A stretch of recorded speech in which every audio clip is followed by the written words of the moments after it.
This dreamtime creation of Anangu people formed millions of years ago when even dinosaurs were barely a cosmic glitter.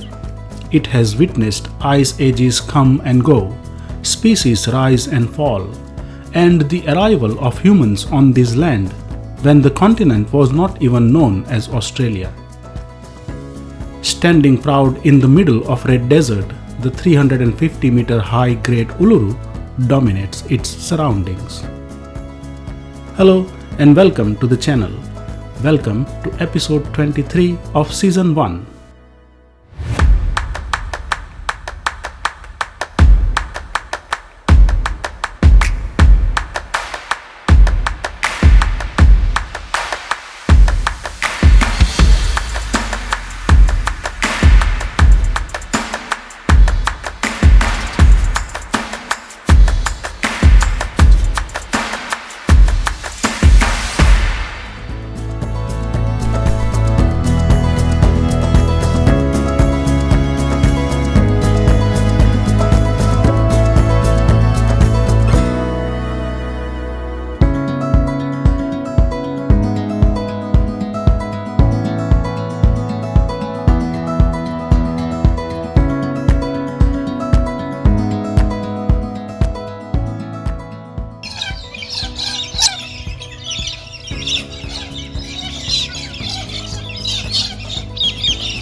Today and tomorrow I am exploring the Uluru Kata Tjuta National Park and visiting culturally significant places of Australian indigenous people. This sacred place of the Anangu is full of memories and legends.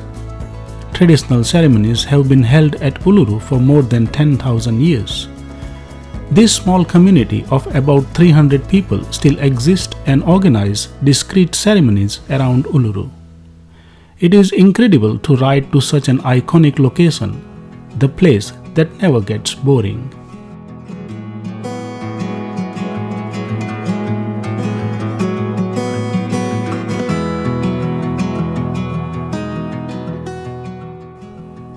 This cultural center is a free-from structure built from locally made mud bricks.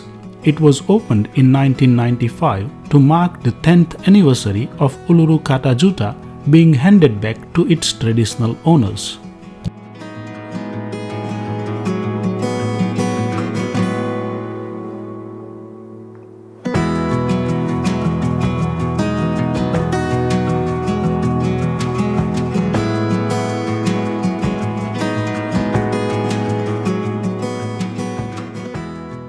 Taller than Eiffel Tower and older than Himalayas, Uluru has two tales of creation. The geological one and the one belonging to Anangu people, whose ancestors first discovered Uluru in 14,000 BC. According to Anangu, Uluru did not begin with crashing of continents. It started with an empty world in which shapes and forms, animals and plants simply did not exist. The ancestral beings enter into this empty world in the form of animals. They swept across the land, breaking, creating, and rearranging the nothing into something. And the most enormous of all was the Uluru.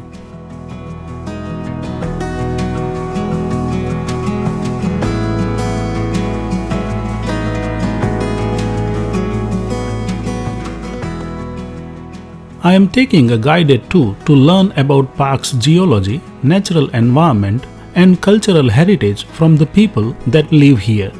This ranger-guided excursion follows the Mala walk along the base of Uluru and talk about meaning of rock arts, demonstrate the tools traditionally used by Anangu, and tells you the creation story of many rock formations.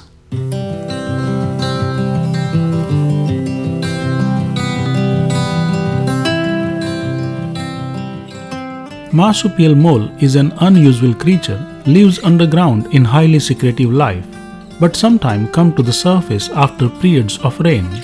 They live in dunes and other sandy areas, swimming through the sand and backfilling their tunnels behind them.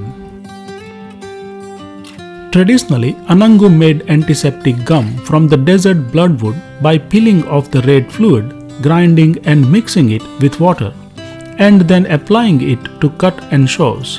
The fluid can also be used in inhalant for coughs and colds.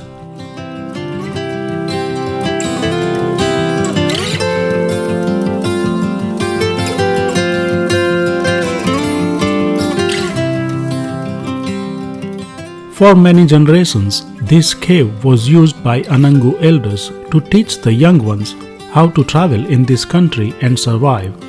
They would then be taken into the bush to learn where the waterholes are, where to find animals, and where to source material for tools and weapons.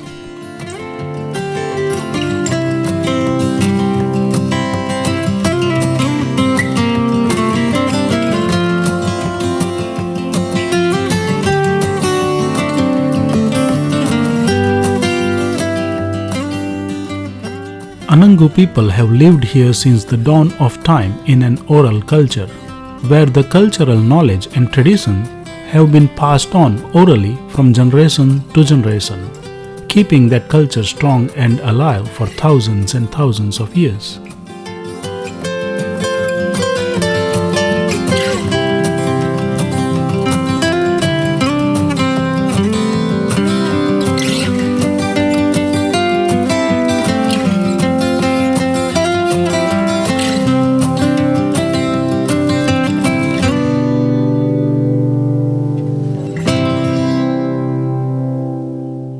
For many generations, the Anangu people came here with round stones. They ground up the seeds from native grasses and many different species of native wattles to make bread flours and fruitcake that can be eaten straight away or carried on long journeys.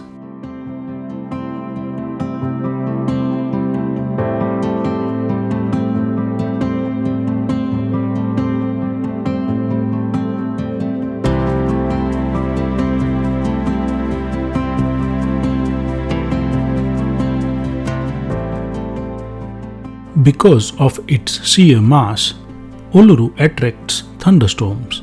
This magnetic force leads to water and life in the middle of the desert. When it rains, the whole thing really comes to life. At Kenju Gorge, the watermarks are much wider than those in the other areas.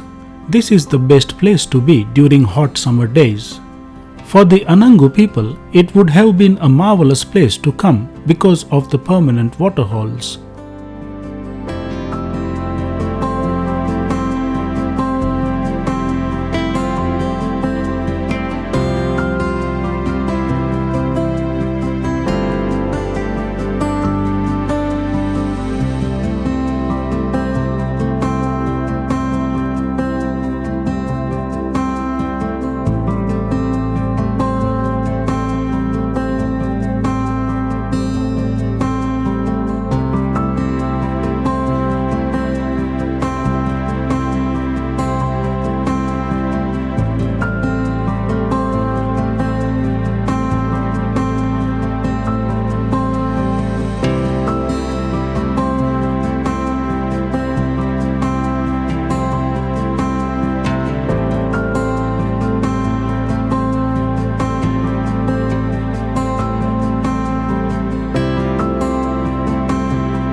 One of the few permanent water sources around Uluru, Mutujulu Waterhole is a place where you can sit quietly and listen to the sound of the beginning of time.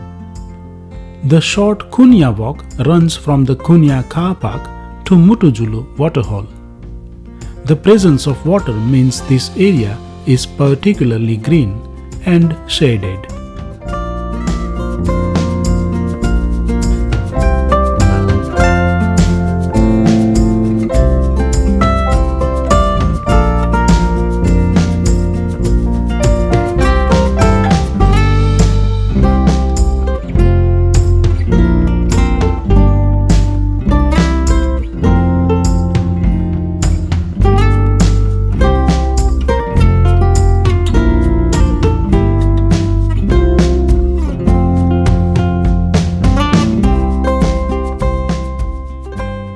The park's rock art sites have many layers of pictures and symbols and figures painted on top of each other. This is because the same area have been used in Anangu education for tens of thousands of years. The rock surfaces are like classroom blackboard that a teacher has used to illustrate lessons, and only those who attended the class can fully translate the notes left behind. Another thing that is useful to know is that there is not just one Aboriginal name for the rock, but the Anangu people have named many of the individual features of Uluru, such as caves and waterholes. Although Yankunytjatjara and Pitjantjatjara people consider the entire rock spiritually significant, they strongly distinguish between sacred sites and the rest of the rock. Here are more than 20 sites around Uluru.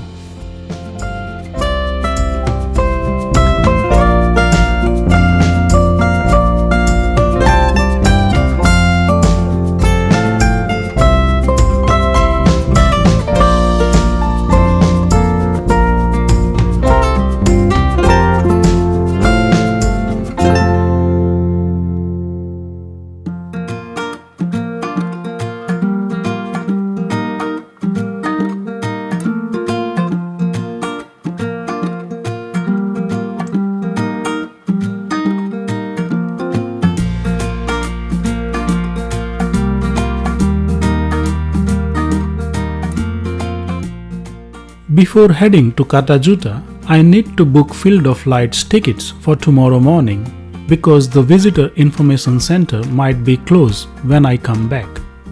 This shopping complex has supermarket, post office, cafes, gift shops and Visitor Information Center.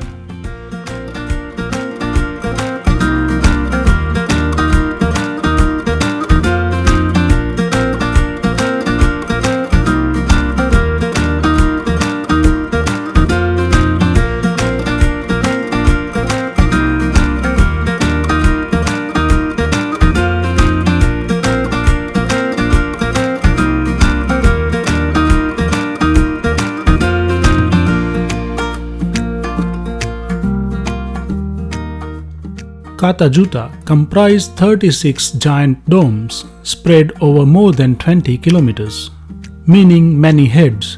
Kata Tjuta is also sacred to Anangu people. It forms an essential focus of their spiritual life. Uluru and Kata Tjuta rise from the earth in all their red glory, just 30 kilometers from each other.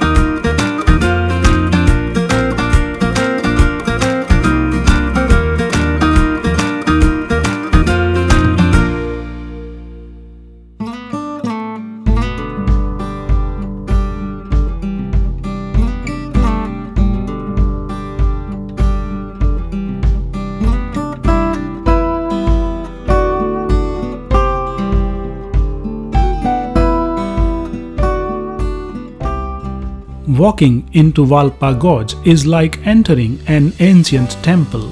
This area is desert refuge for plants and animals. Inside, the rocky track gently rises to a seasonal stream, passing rare plants and ending at the grove of spearwood.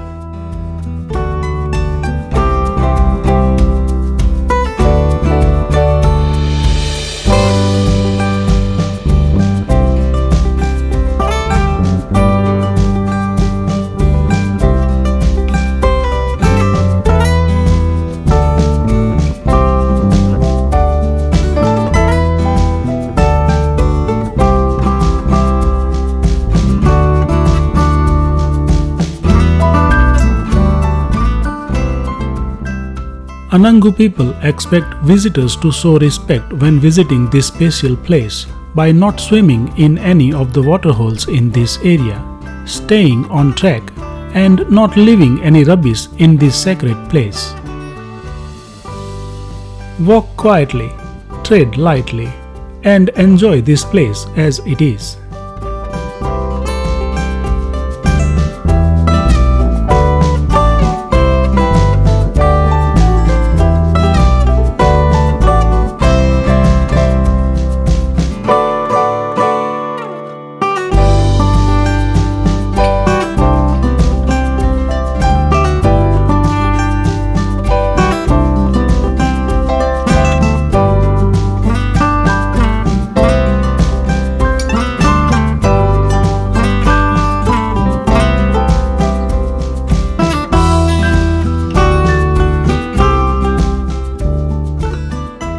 Valpa Gorge is also one of the few places in Katajuta. If you are lucky, you might see common wallaroos hopping around the domes.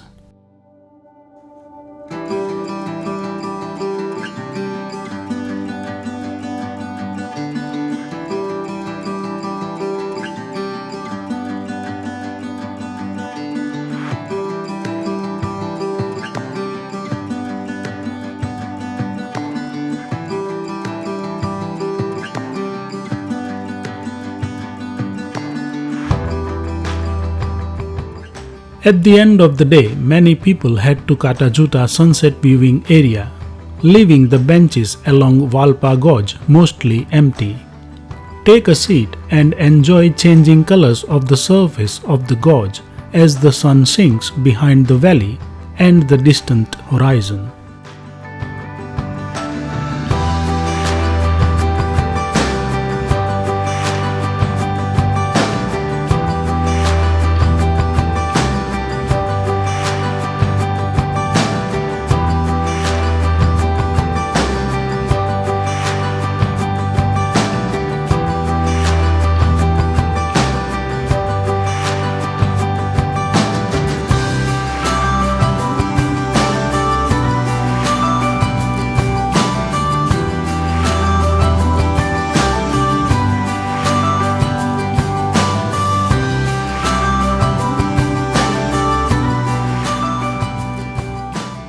The Australian outback, often described as Big Nothing, is actually very vibrant.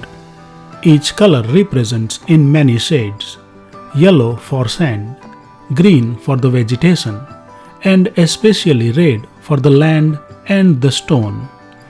Rock formations can still be seen on the horizon, sometimes just hills and sometimes small mountain ranges.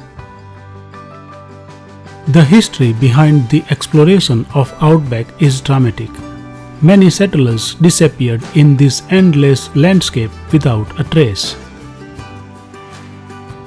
The outback can be merciless, and yet the native did domesticate this ancestral land for thousands of years and have succeeded in living in harmony with the hostile wilderness. This red and endless land is the heart of Australia.